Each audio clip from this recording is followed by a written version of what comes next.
Presented by the American Broadcasting Company in association with the Fund for the Republic, brings you a special television series discussing the problems of survival and freedom in America.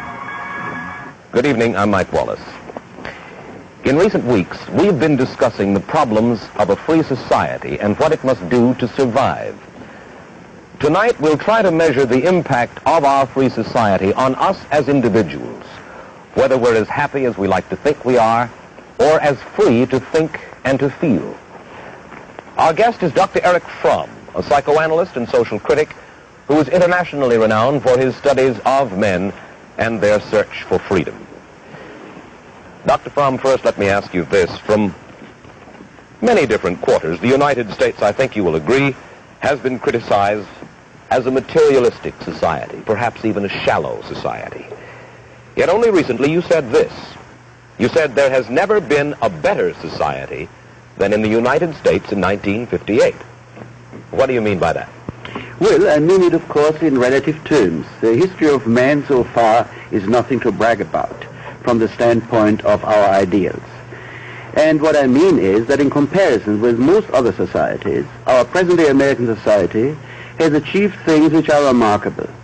Material wealth greater than for any other nation, a relative freedom from oppression, a relative mobility, spreading of art, of music, of thought, which is also rather unique. So I would say compared with the 19th century, compared with most previous history, this is as good a better society than any which man has ever made. But that doesn't mean it is such a good one. Well, that's the point. At the same time, you make this apparently contradictory statement because you also said earlier this week, if the United States goes on in the direction it is taking, it is in serious danger of destroying itself. Now, how? In what ways? Well, Mr. Wallace, I would say, if I would put it generally, because in our enthusiasm to dominate nature and to produce more material goods, we have transformed means into ends. We wanted to produce more in the 19th century and the 20th century in order to give man the possibility for a more dignified human life.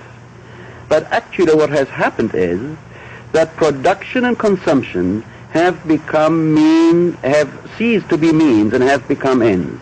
And we are production crazy and consumption crazy. Well, I would like to get your views. With that as a background, I'd like to get your views as a psychoanalyst on specific instances on what is happening to us as individuals. For instance, what would you say is happening to man, American man, in relationship to his work? I think his work is to a large extent meaningless because he is not related to it. He is increasingly part of a big machinery, social machinery, governed by a big bureaucracy. And I think American man unconsciously hates his work very often because he feels trapped by it, imprisoned by it, because he feels that he's spending most of his energy for something which has no meaning in itself.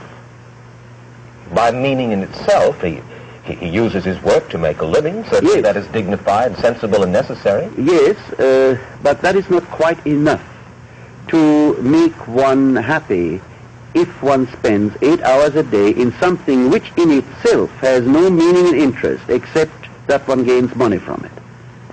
Well, by meaning and interest in work, maybe I'm pressing this unnecessarily hard. What specifically do you mean when a man works at a factory with a monkey wrench, let us say?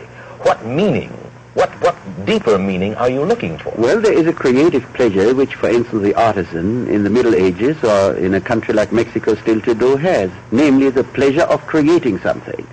Now you find quite a few skilled workers who still have that pleasure. Maybe in a steel mill, maybe a worker who works with a complicated machine. He has a sense that he's creating something. But if you take a salesman who sells a useless commodity, he feels like a fraud and he hates his commodity like something. Mm-hmm. But you say a useless commodity if he sells toothbrushes or automobiles, television? Useless is a relative term. For instance, if in order to make his quota he has to make people buy things of which he knows they shouldn't buy them, then indeed in terms of the needs of these people, they are useless, even if in themselves they are all right. In writing about men in America, you've talked frequently about what you call the marketing orientation. What do you mean by the marketing orientation, Dr. Fromm? I mean by that our main way of relating ourselves to others is like things relate themselves to things on the market. We want to exchange our own personality, or as one says sometimes, our personality package, for something. Now, this is not so true for the manual worker. The manual worker does not have to sell his personality. He doesn't have to sell his smile. But what you might call the symbol pushers, that is to say all the people who deal with figures, with paper, with men, who manipulate, to use a better or nicer word, manipulate men and signs and words. All those today have not only to sell their service, but in the bargain they have to sell their personality more or less. There are exceptions. So his sense of his own value must therefore depend upon what the market, in a sense, is willing to pay for him. Exactly. Just as a handbag which cannot be sold because there is not enough demand is economically speaking useless. And if the handbag could think, it would have a terrific inferiority feeling, because not having been bought, it would feel useless. So does a man who considers himself as a thing, and if he's not successful to sell himself, he feels he is a failure. All right, let's move to our social relationships, in our feelings toward our neighbors, toward our friends. What's happening to man in those spheres? Well, in the first place, I would say our social relationships are relatively shallow. We are actually afraid to be intimate with people. Many people even with their wives and husbands. And we substitute, or we rather hide this fear of real intimacy by a superficial kind of friendliness, which is quite nice, but nevertheless very shallow. But I think there is another answer to your question, which I should like to give. Actually, if you take the average American, and studies have shown that, he is really concerned only with private affairs, that is to say, with his health, his money, and family affairs. He is not concerned with his society. He talks about it. But, you know, if one speaks of being concerned, I mean something about which one loses one's sleep sometimes. Mm-hmm. And the average American never loses his sleep about affairs which relate to his society and to our whole country.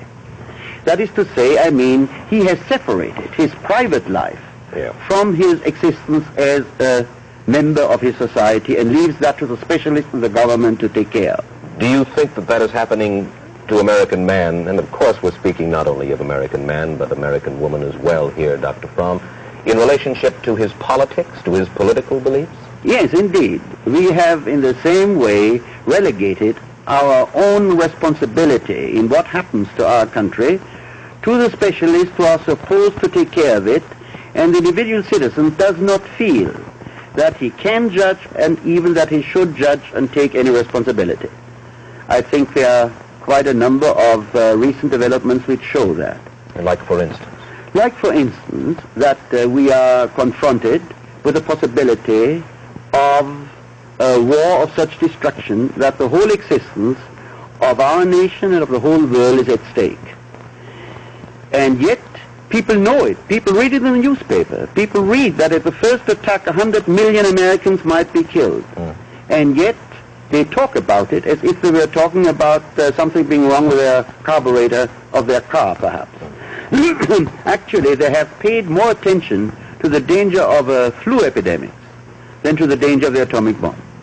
Because... Don't you think that's a little overstatement, Dr. Fromm? Well, I wished it were, because what I see is relatively few people who experience, who feel the danger which we are threatened with, and who feel the responsibility of doing something about it. Well, maybe, when you talk about the responsibility of doing something, maybe it simply is this, that we find it very difficult to make ourselves felt in this amorphous society in which we live. Each individual would want to do something, but would find it difficult to make himself felt. Well, I think here you point out to one, really, of the basic defects of our system, that the individual